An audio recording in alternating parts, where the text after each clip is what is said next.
Assalamualaikum sahabat muslim, semoga sehat selalu. Dalam mendapatkan rezeki yang halal, tentunya kita sebagai umat muslim diwajibkan untuk berusaha. Salah satunya bisa dengan usaha dagang, bisa juga dengan bekerja. Nah, sebagian orang nih berlomba-lomba untuk mendapatkan keuntungan sebanyak-banyaknya, mendapatkan uang sebanyak-banyaknya tanpa memikirkan keberkahan, tanpa memikirkan halalnya. Jadi yang penting dapat untung banyak, yang penting dapat duit banyak. Masalah berkah urusan belakangan. Padahal berkah ini memegang kunci yang sangat besar dalam urusan rezeki. Karena kalau rezeki yang kita dapetin itu berkah, meskipun nilainya sama dengan yang biasanya kita dapetin, misalnya kita dapat 100.000 nih, berkah ya, itu duit 100.000 itu bakalan cukup buat banyak hal, bakalan bisa kita manfaatin untuk banyak hal. Beda halnya kalau duit yang kita dapetin nggak berkah. Mungkin 100.000 ya cuma cukup buat beli nasi doang, udah selesai. Tahu-tahu entah ada yang sakit, atau ada ban bocor, atau ada genteng yang mesti dibenerin, yang nilainya bisa jadi lebih dari 100.000. Padahal kalau kita bisa dapat duit 100.000 yang berkah, selain duitnya cukup buat beli makan, mungkin bisa juga buat kita sedekah, bisa juga memberikan kesehatan bagi keluarga gitu. Jadi kita nggak usah ngeluarin duit untuk budget biaya sakit, nggak usah ngeluarin duit untuk biaya budget ban bocor. Nah, itu salah satu ciri-ciri duit yang berkah itu. Nah, buat sahabat semua nih, jangan sampai kita nih terjerumus ke hal-hal yang tidak benar dalam mencari keuntungan, di dalam memperoleh uang yang lebih ya. Karena gak sedikit orang nih yang ternyata menggunakan cara-cara yang gak benar. Seperti salah satu kisah rekan saya. Jadi beliau ini buka usaha pakaian di salah satu pasar yang besar di kota Jakarta ya. Nah, usaha beliau ini kebetulan sama dengan usaha pamannya ya, salah satu keluarga terdekatnya. Nah, beliau ini awalnya usaha ini lancar banget ya, laris. Dagangannya laris banget karena memang beliau menerapkan untung sedikit laku banyak ya. Jadi beliau bikin produk yang berkualitas, kualitasnya bagus, keuntungan yang diambil tidak terlalu banyak ya. Karena yang beliau kejar adalah jumlah. Jadi memang untungnya sedikit tapi yang beli banyak. Nah, singkat cerita, tiba-tiba nih yang awalnya laris manis, yang awalnya itu banyak pembeli, banyak pelanggan, tiba-tiba jadi sepi banget.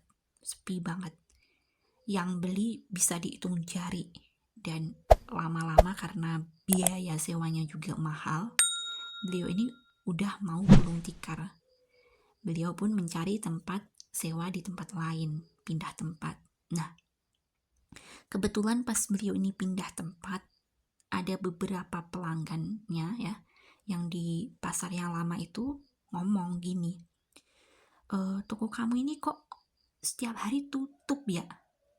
Nah, padahal toko dia ini setiap hari buka. Pelanggan dia ngomongnya tutup loh. Toko saya nggak pernah tutup. Nah, ini baru dari satu pelanggan. Datang lagi pelanggan yang lain. Beliau ngasih tahu, kenapa nggak dikasih lampu nih toko? Masa toko dibiarkan gelap gini? Gitu katanya. Padahal ya lampunya nyala. Lampunya nyala, nggak ada lampunya yang rusak. Kayak biasanya nyala, terang benderang kayak biasanya. Tapi dibilangnya gelap, lampunya nggak ada ya. Sampai akhirnya ya udah, yang di pasar itu beliau tutup dan beliau pindah ke tempat yang lain. Dan alhamdulillah di tempat yang lain akhirnya beliau bertumbuh lagi, rame lagi. Nah, dari situ nggak tahu gimana ceritanya, akhirnya tahu kalau misalnya emang ada sesuatu yang bikin toko dia itu jadi tutup, jadi terasa gelap. Jadi kayak seolah-olah lampunya nggak ada ya. Ini baru dari satu rekan saya.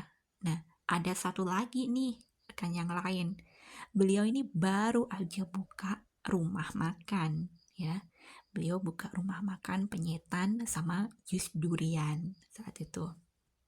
Nah, beliau ini cerita selama berhari-hari, bahkan berminggu-minggu ya, itu sampai bertahan beberapa minggu, yang datang itu bisa dihitung jari ya. Jadi memang benar-benar nggak balik modal dan minus banyak banget ya. Nah, itu kagetnya ada pembeli-pembeli yang datang itu dengan sikap yang aneh-aneh gitu.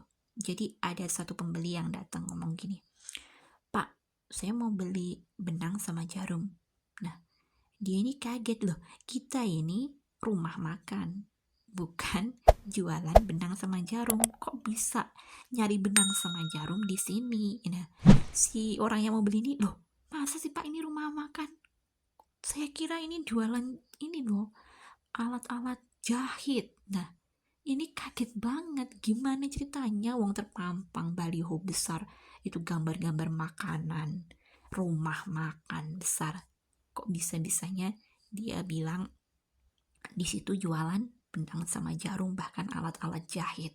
Nah, dari situ ya udah akhirnya juga ketahuan lah siapa yang bikin hal-hal kayak gitu di tempatnya. Ujung-ujungnya ya tutup lagi gitu. Nah, itu adalah salah satu contoh gimana orang-orang itu salah menggunakan cara dalam melariskan dagangan mereka ya.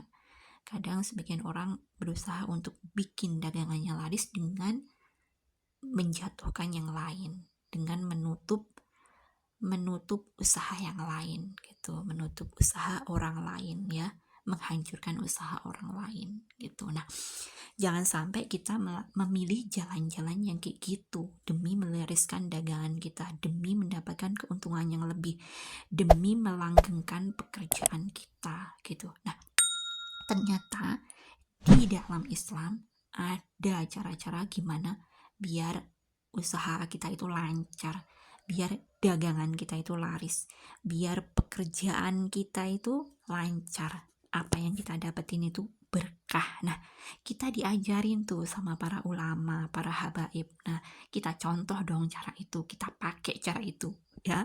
Jadi jangan pakai cara-cara yang nggak bener. Nah, apa sih sebenarnya hal-hal yang bisa bikin dagangan laris, bisa bikin usaha lancar, bisa bikin pekerjaan kita itu lebih mudah, lebih lancar. Nah, ini ada 5 surat yang diajarkan oleh para ulama. Nah, silahkan dibaca sebelum buka usaha, sebelum memulai usaha, sebelum berangkat kerja, sebelum memulai pekerjaan ya. Nah, biar usaha kita itu lancar, biar dagangan kita itu laris, biar rezeki kita itu berkah, biar pekerjaan kita itu gampang ya. Silahkan dicatat karena ada 5 surat yang harus kita baca. Singkat saja surat-suratnya, jadi insya Allah cepat bacanya ya. Baik, yang pertama yaitu membaca surat Al-Fatihah 1 kali, lalu dilanjutkan dengan surat Al-Ikhlas 3 kali ya. Selanjutnya lagi surat Al-Falaq 1 kali, lalu surat An-Nas 1 kali, dan yang terakhir adalah ayat kursi 1 kali. Nah, buat sahabat semua nih, jangan lupa diamalin setiap kali mau buka tokonya nih, baca dulu nih ya. Mau buka tokonya, mau pergi ke tempat kerjanya, atau mau memulai pekerjaannya, silahkan dibaca dulu ya.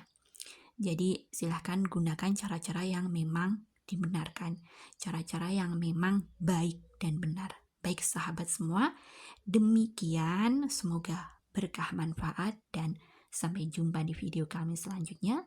Wassalamualaikum warahmatullahi wabarakatuh.